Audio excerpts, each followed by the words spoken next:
Good morning, everybody. Today we are here in Branson, Missouri, and we are going to be checking out the Ripley's Mobile Military Marvels, which is right next to the Ripley's, believe it or not, here off the 76 strip. So today I'm going to go around, and as you can see, they do have some plaques with information in front of all the military vehicles, which usually I just show you guys and tell you guys to pause it, but I'm actually going to try to read some of the information to you guys today that's on the plaques. So if you guys would do me a favor, though, if you guys are new to the channel, subscribe. It's free to do, and it really does help us grow our channel. So come along and follow. Today, we are going to start with the Willys Jeep right here.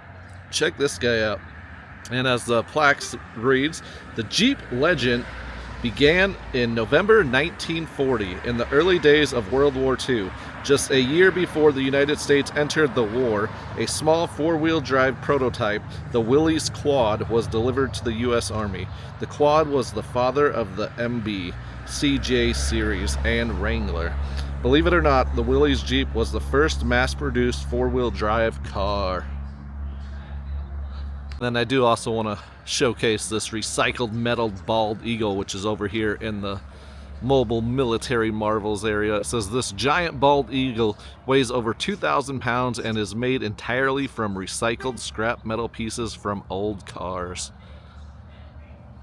This one is going to be the Otter right here. It says designed by the Pontiac Motor Division in the early 1950s. As the T-46, this vehicle began life as the intended replacement for the Studebaker M29 Weasel. This amphibious cargo carrier was designed to carry cargo or up to 8 troops over shallow rivers and swampy terrains, and would become the M76, also known as the Otter. The M76 was almost entirely an aluminum construction. This made the vehicle extremely light, but also made it vulnerable to enemy fire, believe it or not. This is the WCTC 6 Duckling trailer right here. Check this guy out. The Amphibious trailer, affectionately known as the Duckling, was made for use with landing vehicles, tracked LVT, and the DUKW Amphibious truck. It has a 4.5-ton capacity with its 245 cubic foot cargo box. Approximately 212 of these trailers were manufactured for the Army and USMC in 1944 through 1945, believe it or not. And this little guy right here is the M29 Weasel tracked vehicle. The idea for the Weasel came from the work of British inventor Geoffrey Pike. In November 1944, USMC distributed M29s to the 3rd, 4th, and 5th Marine Divisions. The M29 was produced by Studebaker, an American wagon and automobile manufacturer based in South Bend, Indiana, believe it or not. Here we got the M43 Dodge ambulance right here. The Dodge M43 is the ambulance version of the M37 cargo truck, built on almost the same chassis. This ambulance saw action worldwide besides its M37 counterpart. Believe it or not, Dodge produced the M43 ambulance from January 1951 to July 1954, with a few delivered after that date. And then here we got the M56 Scorpion. The M56 Scorpion is an American unarmored airmobile self-propelled tank destroyer armed with a 90mm M54 gun with a simple blast shield and an unprotected crew compartment. Believe it or not, the M56 was manufactured from 1953 to 1959 by the Cadillac Motor Car Division of General Motors. And then we have the awesome LVT-4 Water Buffalo there. It says the LVT is an amphibious warfare vehicle and amphibious landing craft introduced by the United States Navy and United States Marine Corps. The LVT-4 was designed in 1943 and was based on the previous LVT-2 It was the first to feature a rear ramp for the unloading of personnel and cargo. The LVT-4 was the most produced LVT in any war, believe it or not. Wow. Those are cool. And just to showcase the plaques here so you guys know where I'm getting this information from. And some of the plaques have multiple vehicles on them, so that's where I'm reading this information about them for you guys.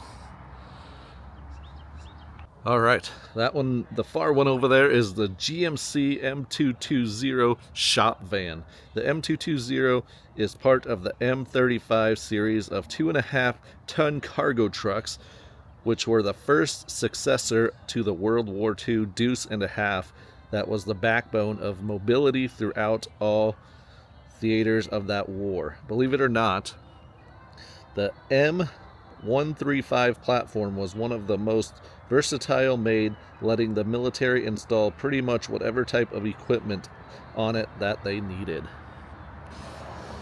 And this one right here is the M59 APC, which is the Armored Personnel Carrier.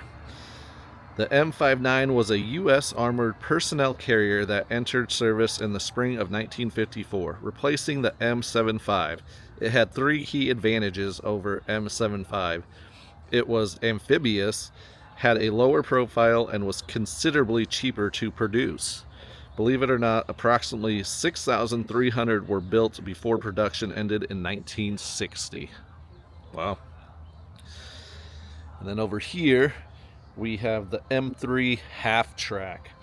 One of the world's first armored personnel carriers was the U.S. Army's half-track, half-wheeled half-track.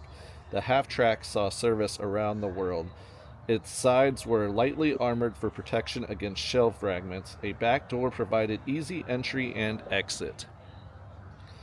The FHCAM half-track was made by the White Motor Company of Cleveland, Ohio. White Motor Company's tagline used in wartime ads was, "Trucks you don't steer, you aim." Believe it or not.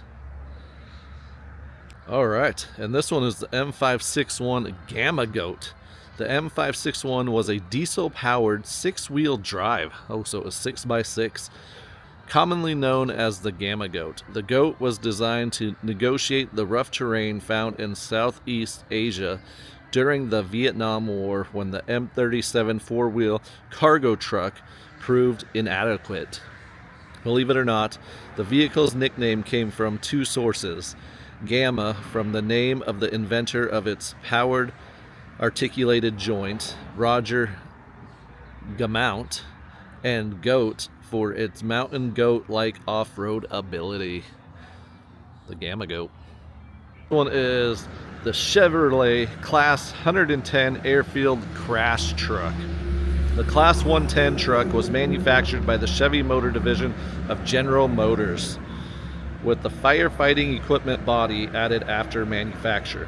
The Class 100 and Class 110 crash trucks were the first standard crash fire units developed for airfield use. During World War II, Chevrolet plants also produced shells, guns, parts, and aircraft engines, believe it or not. And this guy right here is the M5 high-speed tractor artillery transport. The M5 is a full-track vehicle designed to tow the 105mm howitzer M2 and the 155mm long Tomfield artillery and carry the gun, crew, and ammunition. A winch and roller system allowed the M5 to pull vehicles to the front or rear. Armament was a single anti-aircraft M2 Browning machine gun. Believe it or not, some versions of the M5 had the driver on the left side, while others located the driver in the center of the vehicle. Alright, this one is the Lark V, or Lark 5, depending on how you want to say it, but stands for the Lighter Amphibious Resupply Cargo 5-ton. Is an aluminum-hulled amphibious cargo vehicle capable of transporting 5 tons. It was developed in the United States during the 1950s and is used in a variety of auxiliary roles to this day. In addition to the United States, Lark Vs have been used by military forces in Australia, Argentina, Portugal, Philippines, Singapore, and Iceland, believe it or not. The Lark V or Lark Phi right there. And then over here we got on this side we got the M211 Deuce and a Half. The 2.5 ton 6x6 truck was a standard class of medium duty trucks designed during the beginning of World War II for the U.S. Armed Forces. They were in service for over half a century, from 1940 into the 1990s. Believe it or not, the nickname Deuce and a Half, or just Deuce, was popularized post-World War II, most likely in the Vietnam era. Wow. And then this guy right here, I gotta step back a little bit to get you guys it, so I'll have to move over as close as I can to read it for you guys. But this is the M25 Dragon Wagon. Let's see how close I can get. The M25 Tank Transporter Dragon Wagon. The M25 was a heavy tank transporter, tank recovery tractor that came in both armored and unarmored versions. What you see here is the unarmored configuration. M25 was the original destination for what became known as the M26 in the later part of World War II. The nickname Dragon Wagon was not because of the vehicle's purpose, but rather with the flames that would periodically burst forth from the truck's exhaust, believe it or not. Wow, that's crazy. I do apologize for any of my pronunciation. If you guys have been following my channel for a while, I'm not the best at pronouncing things, but yeah, here's a little overview now of this little area, the Ripley's Mobile Military Marvels. And this little area is free to check out. You don't need any ticket or anything to walk on over here to check out these military vehicles, which is really awesome. And it is right next to the Ripley's, believe it or not, off the 76th Street, and it's across from the giant Branson Ferris wheel there. So, and then you got Lost Treasure Mini Golf also on one side of it as well. So pretty easy to find if you just come down the main strip of the 76 here in Branson, Missouri. But pretty awesome old military vehicles. Alright everybody, that's going to wrap up our video here today of the Ripley's Mobile Military Marvels, which are old military vehicles. Awesome, cool place to check out. Video's probably not too long. I did just want to showcase all these vehicles and actually read all the plaques to you guys. Normally I just show the plaques, but I wanted to read the information for you guys to hear this time around, so pretty cool. I love checking out these old military vehicles. Pretty cool. There's a bunch of them here, so if you guys would do me a favor though and hit that thumbs up button, and if you guys are new to our channel, subscribe. It's free to do and it helps us grow our channel. And if you do feel like you want to help support our channel a little bit more, go ahead and hit that join button or the link in the description to our YouTube memberships. We have 6 different levels starting at only 99 cents a month, and they all come with early access to our videos.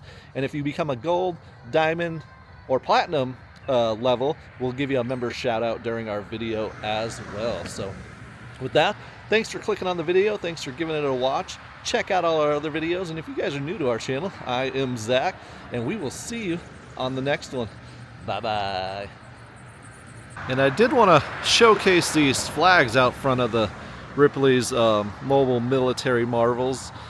It's not a windy day, so they're not really blowing, but they do have all these flags, and they're actually starting down there at the far left there. We got If the plaque. There's a plaque, and I'm going to go by this plaque. I don't know if they're in order or not, but some of these flags, we got the Department of the Army, Department of the Navy, Department of the Navy again, Department of the Air Force, the United States Space Force, and the United States Coast Guard. So pretty cool flags out here as well.